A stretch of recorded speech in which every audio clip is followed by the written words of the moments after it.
welcome to Cashing In on Content Marketing. I'm Amanda Milligan, the Marketing Director at Fractal, and every week on the show I interview marketing experts about the ways to know the value of your work and get buy-in for your strategies.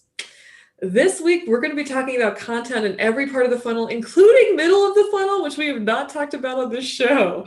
Joining me this week is Purna Virji, the Senior Content Solutions Evangelist at LinkedIn. Welcome to the show, Purna. Hi, Amanda. Thank you so much for having me. Of course. We were just saying before the show that I've seen you at PubCon give really amazing talks, so I'm so glad to have you here. If you haven't seen Purna give any of her keynotes, do check that out. So Purna, you had messaged me that a lot of the questions you get around content are about this concept of the importance of targeting all aspects of the funnel. So what are these questions like that you're getting, and what are the answers that you're providing to these folks? Oh my gosh, yes, if I had a dollar, right, as the saying goes, everyone's so focused, and naturally so. I think with like this advent of digital marketing and advertising, and we can see all those numbers so well, that people tend to be so bottom funnel focused. But the reality is like you need to keep filling this bucket, and not everyone is sort of in the market to buy at a time, right? Especially with B2B, where, a lot of LinkedIn's customers tend to be. The sales cycles are really long. So if you just focus on bottom funnel, like you're really leaving dollars on the table. So for me, it's almost like explaining why it is worth even promoting and having sponsored content that touches all levels of the funnel, instead of just like, oh, I just do that on organic, which is fine. At least you do it. Or, there's no time. I have very few resources, so I only do this. And so it's more a case of, I don't know what ideas to have beyond like my ebook, my webinar, my research piece. What else can I do? The second thing is I don't have enough resources. So I'm like, okay, I can still show you. It's less resources. And I don't really know what works on social media like LinkedIn. And so these are the type of questions I try to answer, and hopefully we'll chat through some of them. Yeah, I was like, what a perfect framework for this episode. So the first question, I think, is something that absolutely people struggle with across the board for content, which is the ideas and understanding what is actually going to resonate with people. And it sounds like when people are coming to you, they know what is going to help convert. Like they know their differentiating factor. They understand how to talk about it, but they don't know how to kind of zoom out a little bit and get interest that's a little farther or higher up in the funnel. So how do you recommend people go about that ideation process? How should they get inspired or get ideas? It really helps to think about it from your audience's point of view and where they are. And even though most people do a really good job with acquisition, sometimes there's a lot of sameness. Like we'll see a lot of people talking about the same things in the same ways. So I almost try to think about it as 3 steps, just to simplify it to its most core. Is at the top of the funnel, like what's the issue? You're more of an unknown entity. Here, when you're trying to build up your brand and your brand recall, like think about Coca-Cola, for example. If you are really, really thirsty, or you're buying pizza, or you're buying a Happy Meal, like come on, like that extra, the ordering the Coke goes along with it, right? It's thought about in buying situations. Where many times there's other companies where maybe people know what you do, but they may not know all the different ways they can leverage you. For example, like Microsoft Teams. It's so great. Yes, I'll use it for work calls. I'll use it for webinars, but are you using it to like have family calls? Maybe not. People don't think about it. And so top of the funnel, we're trying to establish that brand recall, but also brand recall at the right time. And so I break it down into really more of building that emotional connection, because we tend to think rational, right? Especially in B2B, like, oh, it's the rational ads. That's how people buy. But what makes you memorable, what builds that recall, is emotion.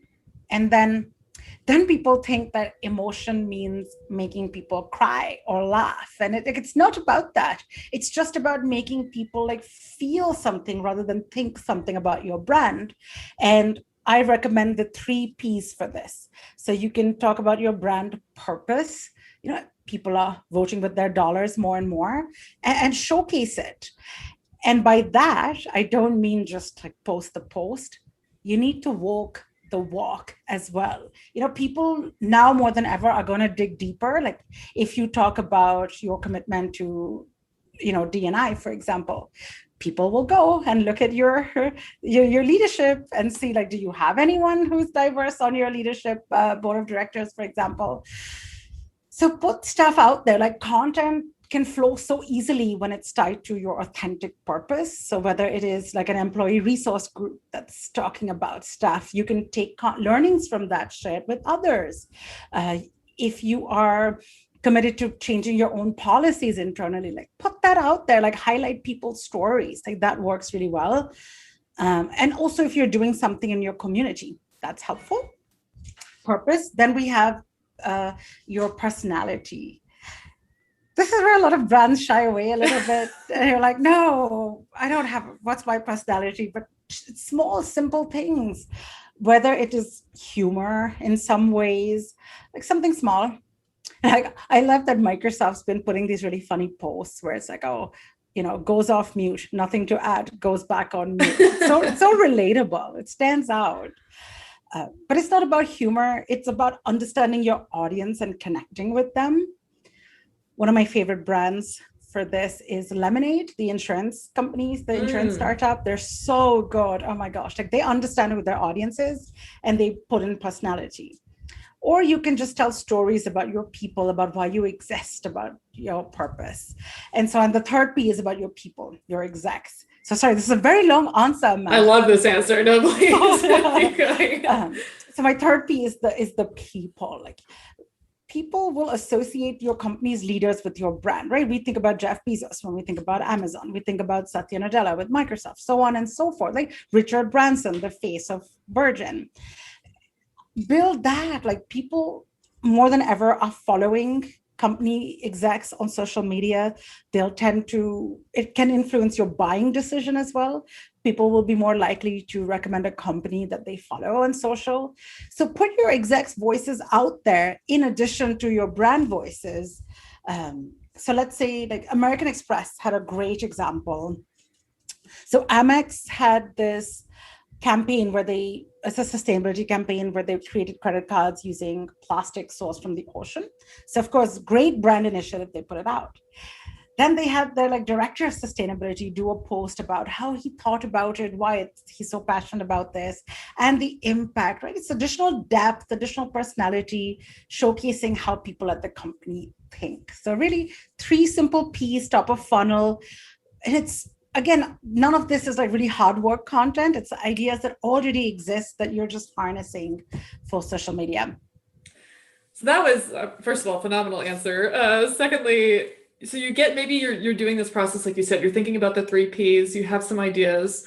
How do you know the format and the channel, right? So like if you think the idea, a lot of people take that philosophy of the idea should come first, like the content should come first, and then you can figure out how to package it and how to have it reach the ideal audience, right? So you're talking about social media. I'm sure you have definitely the LinkedIn perspective or you know how to give people that advice, but how do people know how to increase the audience size? Presumably, if you're doing middle or top of the funnel, you want more people to see it. What is your strategy at that point? You're like, I have this idea, now what? I think it really goes down to understanding the strengths of each channel and what it can do. Like one idea can work really well. In fact, we'd recommend it from a brand cohesion point of view to carry on that consistency across channels, but you can tailor it slightly. So for LinkedIn, for example, our members see LinkedIn as an investment in their time as a way to come and learn and grow. So content like tips and how-tos and guides, as well as like CEO, like personal stories from execs and people, tends to resonate really, really well. Like people want to come and learn and grow. So that type of content, you're like, great, let me put this on LinkedIn a lot more. Whereas if it's a channel like paid search, you can still do some of the top of the funnel stuff, like through remarketing, through some of those other things. So I would really say, like, let's get your core idea and then look at whether you can put it in different channels or not. Or if you have something that's a television commercial, for example, even if it's something as different from digital as that, what can you take from it? How can you carry on that scent and effectiveness of it in your other campaigns? So if somebody's doing a search, or if somebody saw the ad, was moved by it, then they can see something in social media too, just to reinforce, right? Repetition is so helpful with content, as you've talked about before. Yeah. So does this play into kind of that second question that people come to you with, where they're like, we don't have the time or the resources? Does being able to say, this isn't like a one and done thing, you can carry this across a lot of your communication. It's something you can just have someone in your leadership contribute to. It doesn't have to be this, very elaborate thing. Does that all tie in together? It does. Also, like, my favorite thing that people sometimes don't do enough of is like reusing and remixing their content. If you've put in all of the effort to create like high value content, trust me, it can last a really long time and still be effective. And I always give you the example of, like, let's look at Hollywood. Like, who's got the biggest pressure and the biggest dollars on the line with content? It's probably Hollywood ranks up there, isn't it? If we look at Disney, they took like their Star Wars movie, they converted into like lunch boxes, into games, into you name it, and through all of it they generated billions and billions of dollars collectively, and it reinforced their brand name and prominence. And so why don't we do that as well? You could take, let's say you've got a big research report that you've put out, take little snippets from it and use it as little appetizers, right? Maybe there's one really cool fact in your research, turn it into a quick video, turn it into an infographic, maybe have a webinar interviewing like the SMEs who helped put together the report. It's not that much additional work, because you don't have that fear of the blank page. It's something that's proven to work. Now we're going to do it in different ways. And, we do it too at LinkedIn. A few years ago, one of my colleagues had created the Sophisticated Marketer's Guide. And we, again, put it into podcasts, webinars, videos, blog posts. It works every single time because it was strong. But it also had the benefit of reaching people in the way that they like to consume content, right? Some of us are visual learners, some of us like to read, some like to just listen. And so we're being much more inclusive of different content consumption styles, which also helps it reach more people. Absolutely. So let's talk about kind of seeing how all these pieces fit together. So a lot of these people who come to you, they have their bottom of the funnel figured out, hopefully. So if they're starting to add content to other parts of the funnel, how can they make sure that they're all kind of cohesive, that one might lead? And we know, like, also the funnel is not just a funnel anymore, right? People can come in at any piece, so I'll add that caveat. But how do you know that maybe, or how do you find the gaps? Like, how do you know that you filled it in enough? Like, okay, if they see this, hopefully they'll come back later and also look at this.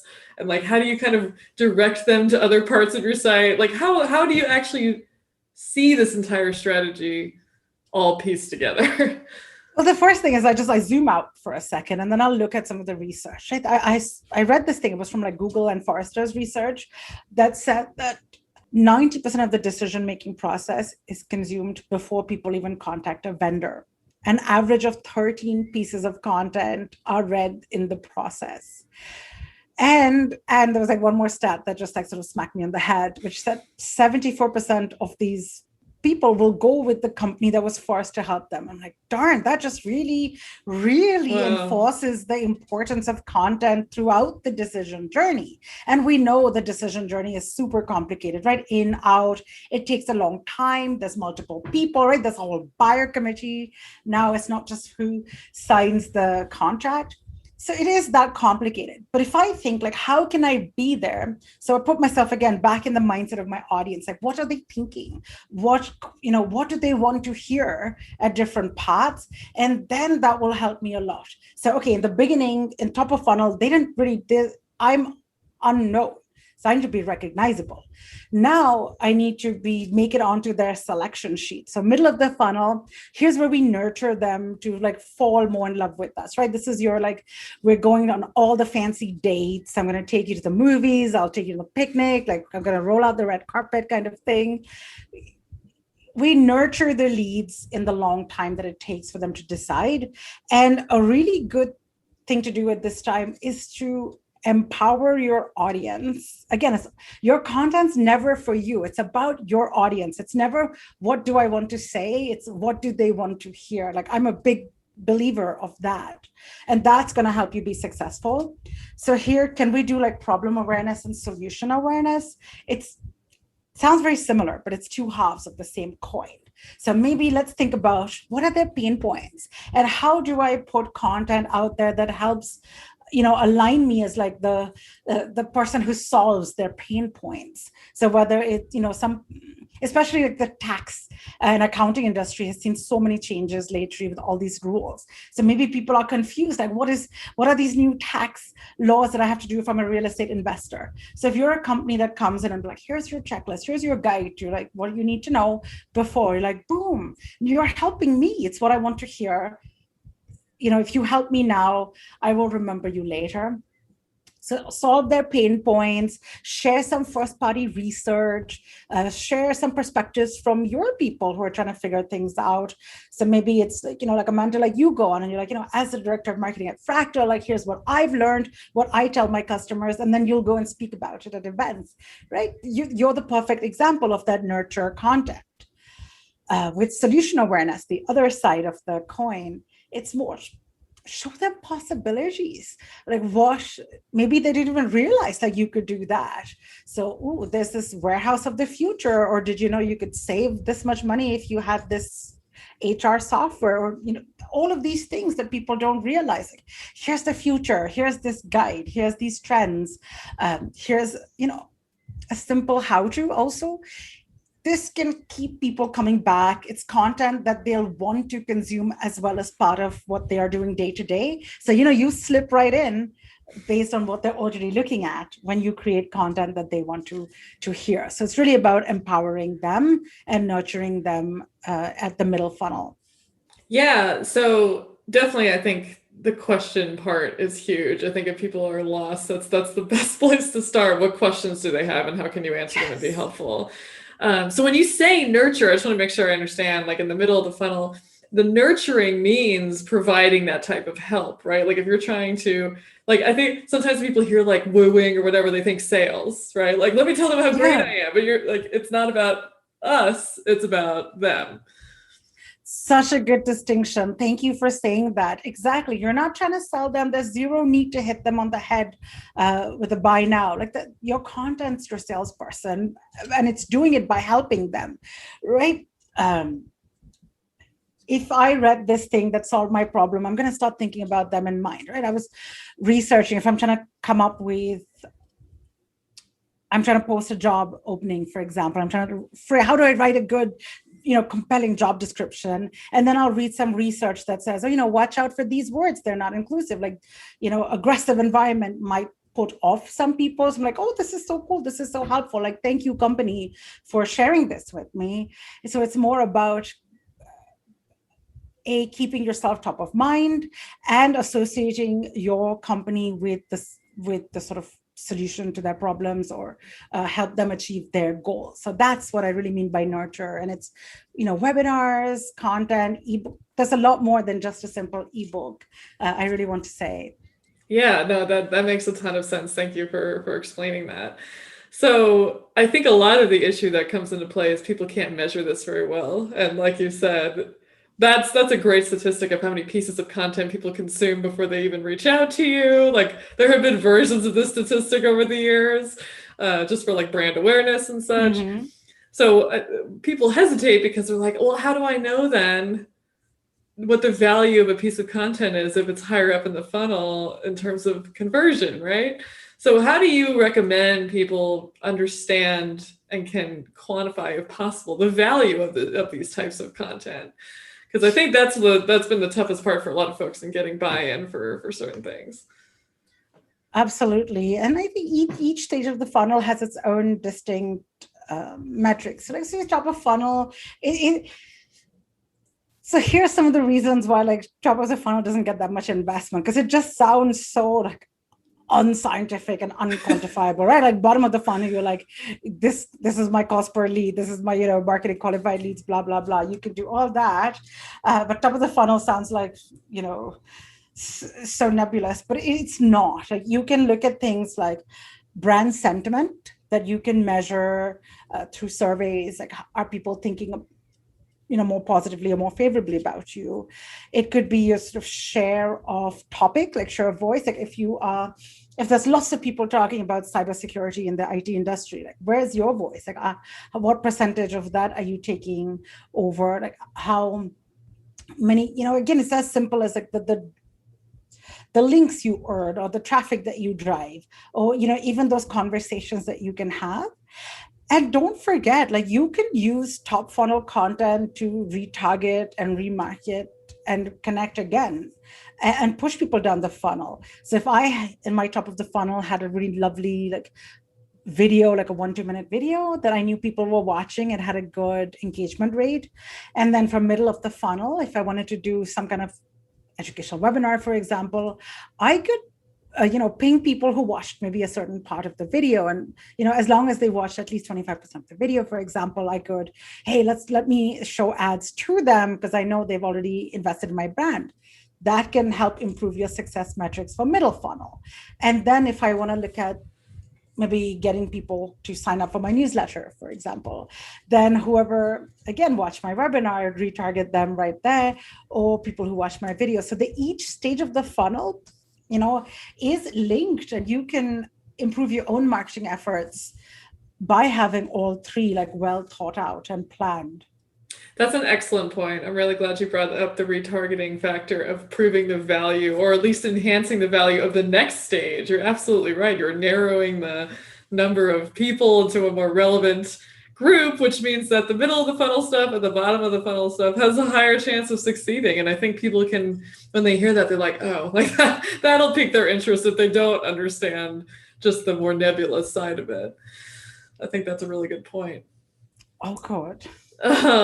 So we're already approaching toward the end of the episode. What do you think are some of the mistakes that people make? Aside from neglecting overall the top and middle of the funnel, where do you think people are making the biggest missteps when they're doing this type of work? I think the misstep sometimes is letting the content that you have dictate your strategy versus thinking about it as full funnel holistically. Very often we'll get people come in and be like, oh, my brand just has this new ebook now. How do I create a full strategy around that? I'm not saying they're wrong. I'm just saying that they're not taking full advantage of the power. Like why tap into 20% of your sort of muscle power when you can be so much more effective if you think holistically? So I feel like people can think, if they just take a step back and plan their year, just even at a high level, and think about, these are my 2 or 3 really like big investment pieces that I'll do in the year. Then in the middle, these are smaller campaigns I can create.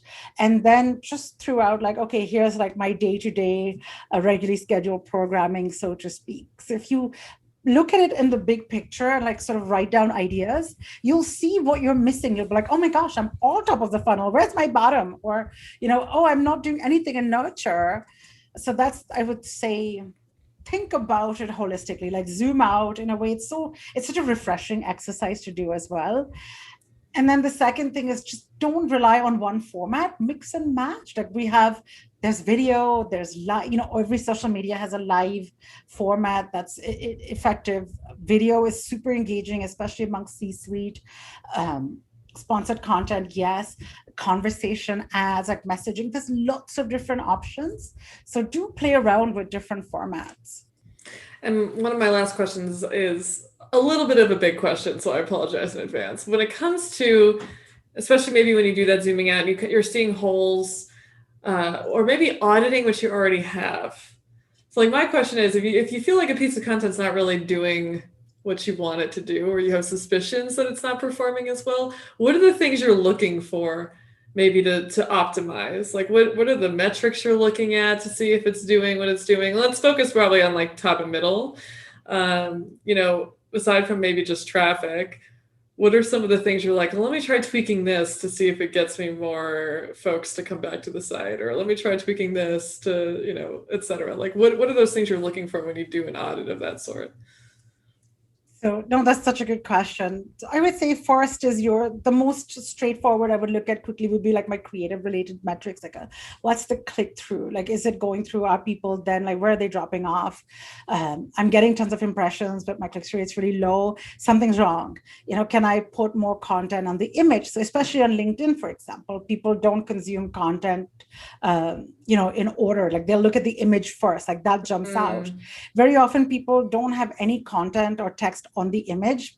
It's a misplaced. People look at the image first, put a headline or something there too. So that could be small, easy fixes. It's in my call to action. Very often people just do like learn more, but such low hanging fruit to put things like, tell people how much time it's going to take to consume. So whether it's like, watch this 30-minute podcast, for example. So that's one.